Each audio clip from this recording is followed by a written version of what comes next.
All right, hello everyone. Tyler King here with the Denver Gazette following Colorado's 37-20 win over Wyoming here in week 4, wrapping up the non-conference slate. It's a little after 1 a.m. here in Folsom Field. The post-game press conference is just wrapped up, and here to give some analysis after an important win for the Buffs. Not just in terms of the scoreboard, but how it looked on the field. Because I think if you're gonna have two big takeaways after this win for the Buffs, it is that they have a quarterback in Kaidon Salter with the way he performed, and they have a Ralphie. I mean, Ralphie 7 made her maiden run, 2 runs, I guess, tonight before the game, and then for the second half as well, and got past 50 both times. Was really cooking. So nice to see that tradition back. And it was weird they're the first 2 home games this season not having the iconic live mascot running out, leading the team out there. But Ralphie 7, don't know her nickname yet. I'm sure we'll find out at some point this week. But nice to have her back, and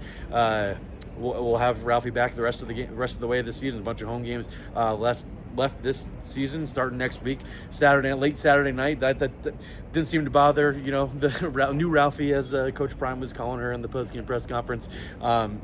Another late night kickoff coming next week against BYU, which I'll get to at some point in this video. But got to talk about Kaidon Salter, the Buffs quarterback, making his 3rd start of the season after losing his job following the Delaware game. Making the first 2 starts of the season before getting benched after Ryan Staub, really impressed in that Delaware game, and then had the really uneven performance last week. The Buffs go back to Salter, and maybe it just seems like they shouldn't have abandoned Salter at any point during the first couple weeks.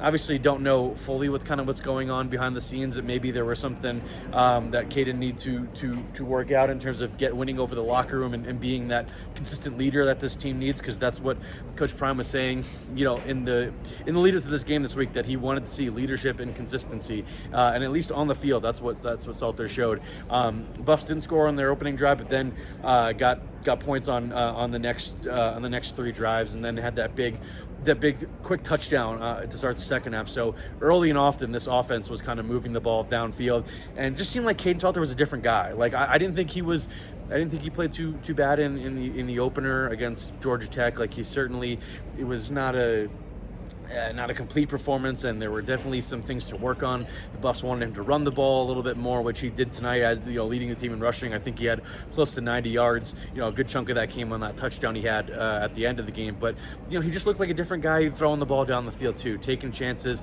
letting his guys go make plays. Started in the opening minute of the second quarter, with that ball he floated into the end zone on 3rd down to Amario Miller, and he lets arguably his top receiver go make a play, and he did that later in the game with a pass to Joseph Williams and a pass to Sincere Brown as well. That one was more off script, and one of those plays that Coach Prime says a quarterback needs to make. He says a quarterback needs to make 3 or 4 of those plays in a given game for a team to win, and that was certainly one that Kaidon did, and so were some of the other carries that he had. I thought he had some well-timed scrambles. It just felt like every read that he was making was the right one. And when you saw Salter at his best at Liberty those last couple seasons, particularly in 2023 when he led them to that 13-1 record, that's what he was doing, was making reads correctly all the time, whether it was taking off or throwing on the run. He was doing all of those things really effectively tonight, and I think it was just such an important step for Salter and this Buffs offense as a whole, now that non-conference play is over and it's all Big 12 games from here, starting with an important one next week, like I said, against BYU. That'll be a pretty tough team. The Alamo Bowl rematch.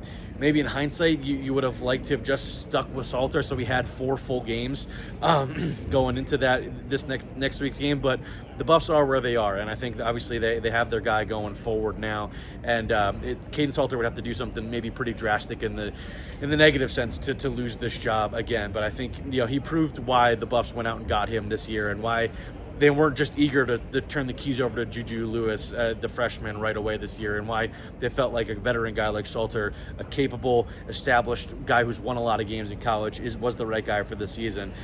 Just super impressed with his performance. Like I said, especially trusting those receivers downfield. I think that was the biggest thing for me. all 3 of his touchdown passes tonight were 29 yards or longer. It was 29 yards, 47 yards, and then 68 yards on that kind of broken play where he found Sincere Brown downfield on the run, and he just kind of used the speed to take off and go. So impressive on all facets for Salter. Flipping over to the defense, kind of the tale of 2 halves, I guess. I mean, if you take away that 150-yard run by Wyoming late in the first half that resulted in their field goal, I think the Buffs would have allowed under 100 yards total offense in that first half. I mean, I think up until that 50-yard run, Wyoming was at 0 net yards. Like, the Buffs were doing a great job on early downs. They weren't getting pushed off the ball like even they were against Delaware. I think the defensive line, despite a bunch of injuries, which I'll talk about injuries as well because there was a bunch of guys that kind of went down tonight. Doesn't seem like any of them are too serious, but a bunch of key guys the Buffs could be without next week. We'll see how those guys progress during the week. Obviously, it's just right after the game. But going back to the defense, I was really impressed with what a lot of those guys, especially up front, were doing on the defensive line. And Quinn Barnes, until he got that targeting penalty, I thought was having a really nice game. Arden Walker had easily his best game of the season. And then even some of the younger guys that have been asked to step up, like London Merritt, had an impressive tackle for loss. The Buffs were just doing a solid job of getting off the field, even if some of those penalties was the only thing keeping Wyoming on the field at times in the first half. Some of those defensive pass interference calls I thought were a little bit touchy, and ones that might not get called in Big 12 play when things are a little more physical, and the refs kind of let things go a little bit more. So I think the Buffs did a good job in that regard. But as Coach Prime said, after the game, he was not happy with the way they finished. Wyoming's freshman running back Samuel Harris, what a player he is. Finished with over 100 yards, had some big runs, including that 50-yard one I mentioned that he had in the first half. But he was getting through the line of scrimmage and getting into the second level with ease, and especially in that fourth quarter as Wyoming got a couple touchdowns there to make the score look a little bit closer. So he's a guy that the Cowboys are going to have to pony up, no pun intended, to keep this offseason because he's a real player.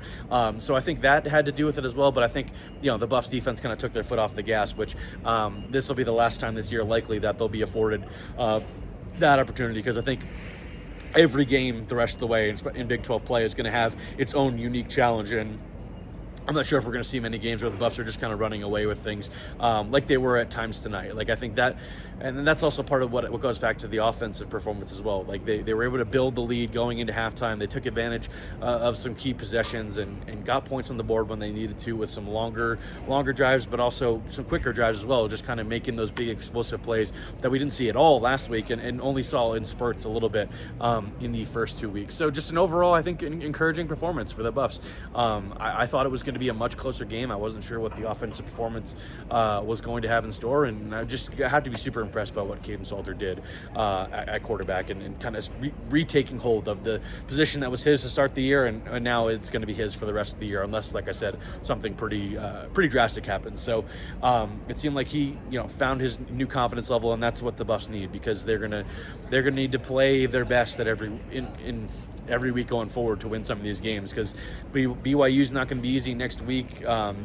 We saw what they did to the Buffs, a Buffs team that wasn't ready to play in the Alamo Bowl last December. And then after that, you've got TCU and Iowa State before their first bye of the year. So it's going to get real now for the Buffs. And I think, they're disappointed by not just the Georgia Tech game and maybe some of the missed opportunities, especially in the first half of that game, but, last week against Houston as well, just not nearly being up to par for them and kind of getting pushed around on both sides of the ball in that game. Now they know that they need to play a lot better, or these Big 12 games are going to look a lot like the ones against Houston did, who I think that's a pretty solid team. But it was a game going into the year that the Buffs, and I thought that they should have won. But now they're sitting here at 2-2, already 0-1 in Big 12 play. But everything is still there for these guys to play for. And if they're able to put performances like this together against Big 12 teams, then I think it was either Kaidon Salter or Coach Prime said it, like when they're playing consistently and they're getting everybody on the same page, they are hard to beat, because I think they've got a lot of dynamic playmakers, whether it's on the perimeter with the wide receivers. They got, I think, 7 or 8 guys caught passes tonight, and like I said, multiple of them made big plays. They got 4 running backs they trust, even though both DeKalen Taylor and Simeon Price left the game with injuries tonight. Those two, in addition to Jordan Seaton, which is the big one, left tackle, did not play at all in the second half. Not sure what exactly the injuries are for any of those guys. And then right guard Zy Chrysler as well left the game. So Coach Prime said after the game that he's encouraged, I think, by the early news for those guys, that it won't be, none of them will be too serious injuries, but there's probably a decent chance that 1 or 2 of them isn't playing next week. But especially in the running back room, I think they've got 4 guys they trust. So even if both Taylor and Price are out next week, Michael Welch had some solid runs today, even though one of them ended with a fumble. It was nice to see him get in second level and break free. And then Dallin Hayden had some solid runs at the end of the game. He was going to be the starting running back probably going into week 1 before he suffered an injury kind of midway late in camp that pushed him down the depth chart. Now he's been working his way back. So he could be in for a much bigger role next week for offensively, which I think could be boost not just the offense as a whole, but Kaidon Salter as well, having a guy he trusts alongside him. So that's something we'll keep an eye out for in the build up to next week's game against BYU. But the Buffs are going to enjoy this one. Obviously it's a performance they needed to have, I think, is the biggest thing after that disappointing showing on both sides of the ball in Houston. And like Coach Prime said, he was not happy with the way this team finished. He felt like they should have won by more and really put the hammer down and maybe won this game by 4 touchdowns. But that's a learning experience for these guys. I think with all the injuries they were kind of dealing with leading into this game, especially on the defensive line, and then some of the stuff the injuries that arose during the game. I think you're just happy to get out of here with a win that looked the way it did. So a lot of encouraging signs for the Buffs as they move forward here into Big 12 play. Like I said, 8:15 next week against BYU. We'll be right back here, and I'll be right back on the channel later this week previewing this upcoming game against BYU. Going to have a guest on for sure to preview this BYU game, because it'll be a fascinating one. That's for sure. So thanks everybody for watching. Make sure to go to denvergazette.com for full coverage of this game. Got my 3 takeaways up on the up on the site right now. I'll have multiple stories published tomorrow sometime for Monday's paper. So all of that you can find at denvergazette.com. And like I said, more content to come on the YouTube channel here later this week. So once again, thanks everybody for watching. Make sure to go like this video, comment, let me know what you guys are thinking after this big win for the Buffs. Subscribe to the channel so you never miss an episode. And I appreciate everybody watching, and have a good one.